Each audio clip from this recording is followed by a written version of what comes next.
Graças e paz, amados, tudo bem? Quero convidar mais uma vez para vir junto comigo na reflexão do texto das Sagradas Escrituras. Eu escolhi aqui o texto de Mateus, capítulo 5, versículo 13 até o versículo 16, tá? Do 13 ao 16. Esse texto ele faz parte do Sermão do Monte. O Sermão do Monte é uma série de ensinos do Senhor Jesus, que é registrado no capítulo 5, 6 e 7 do Evangelho de Mateus. Então aqui eu vou extrair um trecho desse texto, tá? Desse sermão, para a nossa reflexão. O texto diz assim: Vós sois o sal da terra. E se o sal for insípido, com que há de salgar? Para nada mais presta, senão para se lançar fora e ser pisado pelos homens. Vós sois a luz do mundo. Não se pode esconder uma cidade edificada sobre um monte, nem se acende a candeia e se coloca debaixo do alqueire, mas no velador, e dá luz a todos os que estão na casa. Assim resplandeça a vossa luz diante dos homens, para que vejam as vossas boas obras e glorifiquem o vosso Pai que estás no céu. Então aqui Jesus ele está falando aos seus discípulos. Claro que havia uma multidão, os fariseus estavam ali acompanhando as palavras do mestre. Entretanto, Jesus ele está direcionando os seus ensinos para os discípulos, para aqueles que entendiam que deveriam seguir o caminho proposto pelo Senhor, de realmente se desvencilhar do legalismo, do judaísmo, da religiosidade, assim também como das práticas humanistas, que eram comum no mundo antigo, assim como é também nos nossos dias. Então Jesus ele direciona para pessoas que estavam dispostas a viver uma novidade de vida, uma vida diferente, uma vida pautada nos princípios e nos valores do reino de Deus. E aqui ele começa falando sobre o sal. Vós sois o sal da terra. No sentido figurado, claro, né? Jesus não está falando do ser humano, do seu discípulo ser sal, como a gente entende aquele alimento, né? Aquele tempero que a gente joga, né? No alimento para dar sabor. Ele está usando desse elemento no sentido figurado, no sentido de que, assim como o sal ele tem a funcionalidade de preservar o alimento e também dar sabor ao alimento, para que o alimento se torne agradável, assim deve ser o papel do cristão, do discípulo de Jesus, num mundo sem graça, num mundo sem sabor, num mundo sem sentido. Então Jesus está usando aqui de um exemplo simples, de um exemplo do cotidiano, da utilização do sal e da sua importância para saborear o alimento, colocando isso como um parâmetro para o posicionamento do cristão diante do mundo. E aqui ele fala assim, olha, se o sal for insípido, como que há de salgar? Quer dizer, se o sal perder o sabor, como que ele vai gerar aquele prazer no alimento? Então, o sal ele precisa estar bom, um sal que realmente salga, um sal que verdadeiramente traz sabor às coisas, os alimentos. Então, a mesma forma é o cristão. Nós vivemos num mundo pautado por diversas ideologias, um mundo perdido num humanismo, numa carnalidade, um mundo que busca a felicidade, a graça em entretenimentos esses que não tem nenhuma fundamentação, que não edifica, fundamentos rasos. Hoje nós vivemos um mundo sem Deus, um mundo sem graça, sem sentido. As pessoas elas caminham para várias direções, mas elas não se encontram, porque estão presas ao mundo caído, ao mundo perdido. E o papel do cristão nessa geração, nós estamos falando aqui para a nossa realidade de hoje, a palavra ela é eterna, ela serviu naquela época, Jesus estava falando naquela época, mas essa mesma palavra ela serve para os nossos dias. Jesus também chama os seus discípulos, aqueles que são escolhidos dele, aqueles que ouviram a voz do Mestre, para verdadeiramente ser um sal para este mundo, fazermos a diferença, darmos sabor. O pastor Paulo Júnior ele faz até uma comparação que um pouquinho de sal ele pode salgar, dar sabor a um quilo de feijão. Então, um pouco só de sal ele traz uma eficiência muito grande sobre uma proporção maior de um alimento. Tamanha é a eficácia do sal, da capacidade que ele tem para salgar. Então, assim deve ser o papel do cristão. Nós não vamos ser maiorias no mundo. Hoje, quando você vê esse movimento gospel, muitas pessoas se denominando como evangélicos, cristãos, seguidores de Jesus, isso são números.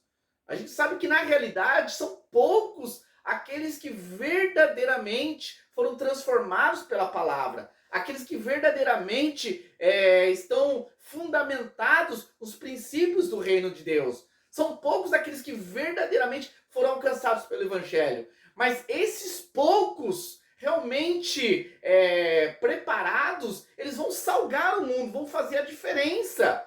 John Wesley falava assim, que ele não precisava de muita gente, ele precisava de apenas 100 homens. 100 homens que não temessem a nada, que só temessem o pecado e viver a vida contrária à vontade de Deus. E que ele revolucionaria. Jesus escolheu 12, e mesmo dos 12, um foi excluído porque foi reprovado, mas com 11 homens, Jesus mudou a história da humanidade.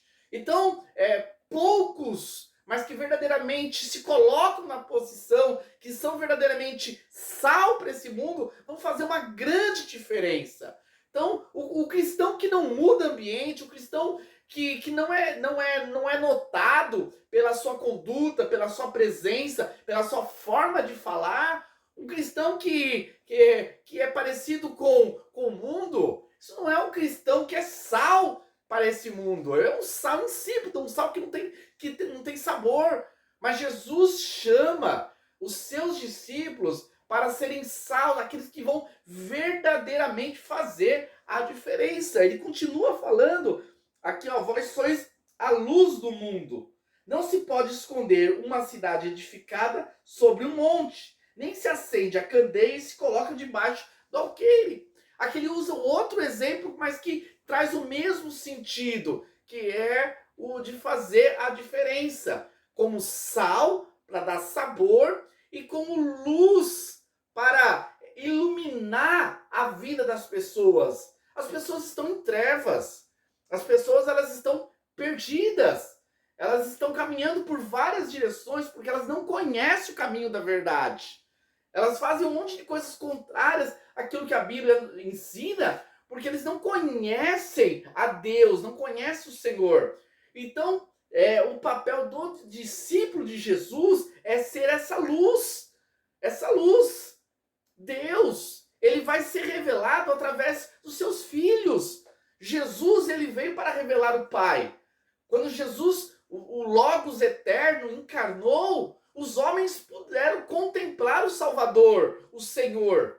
E esse Senhor, quando ele se despediu deste mundo, ele deixou aos seus discípulos a responsabilidade deles darem continuidade à obra que ele começou. Então o papel do discípulo é representar Cristo nessa terra. Até o próprio termo cristão hoje, que vulgarmente é utilizado para uma status, na verdade, cristão significa imitador de Cristo, pequenos cristos. Cristãos foram pessoas chamadas ali em Atos, quando fala sobre a história da igreja, fala que alguns seguidores de Jesus eles foram chamados pela primeira vez de cristãos. Por que isso? Porque pela conduta deles, eles eram muito parecidos com Jesus.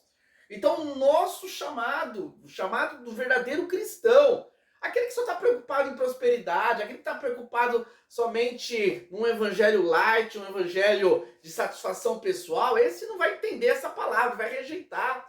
Mas aqueles que realmente foram alcançados pelo Senhor, aqueles que verdadeiramente são sensíveis à voz do Espírito, eles entendem que nós estamos aqui para sermos imitadores de Cristo, representarmos Cristo, levarmos a luz para uma geração que está perdida, para uma geração que está caída. Hoje, quando a gente olha a nossa realidade de igreja brasileira, igreja evangélica brasileira, nós temos aí uma enormidade de líderes totalmente anticristãos, que tem uma cultura totalmente contrária ao que o mestre ensinou. A gente não consegue ver em grande parte desses líderes hoje que estão aí em evidência no mundo gospel, são totalmente contrários aos ensinos do mestre. Eles não representam aquilo que Jesus nos ensinou, aquilo que Jesus deixou através do seu evangelho. Então nós precisamos retornar para as Escrituras, retornar para os textos sagrados e olhar ali nas ações de Jesus, na vida de Jesus e resgatarmos a mesma vida de Jesus em nós. Nós temos que sermos transformados para viver como Jesus viveu, como Jesus ensinou, porque esse é o nosso chamado. E fazendo assim, as pessoas vão glorificar a Deus. Hoje muitos zombam da fé, hoje muitos zombam de Deus, hoje muitos escarnecem do evangelho por causa dos maus testemunhos. Claro que muitos também porque estão perdidos e são mentirosos e são ruins de coração. Mas muitos zombam porque eles são mal influenciados por aqueles que hoje falam em nome de Deus, por aqueles que envergonham o evangelho. Mas Deus nos chama para fazer a diferença nessa geração. Poucos, serão poucos, mas que farão muito, porque o sal e a luz, ele tem poder transformador. Que a graça de Deus, que é derramada sobre as nossas vidas, possa nos transformar de glória em glória, para sermos cartas vivas do Evangelho de Cristo. Que as pessoas, que o mundo possa ler nas nossas vidas, nas nossas ações, a obra de Cristo, a revelação do Evangelho. E Deus, dessa forma, ser glorificado. Obrigado por me acompanhar aqui nessa reflexão. Se você gostou, se você entendeu a importância desse conteúdo, peço para deixar um like, para que o YouTube possa entender que esse conteúdo é relevante. Também, se você puder compartilhar para o máximo de pessoas possíveis, isso vai fazer com que a verdade do Evangelho possa ser alcançada por outras pessoas, que outras pessoas possam ser edificadas. Eu sei que muitos vão ouvir uma mensagem dessa e não vai ter apreço, porque isso vai contra a natureza pecaminosa, mas eu sei que Deus tem aqueles que são escolhidos, aqueles que são realmente do Senhor, que estão sensíveis à voz do Espírito e vão refletir nesta meditação. Muito obrigado, Deus abençoe a todos.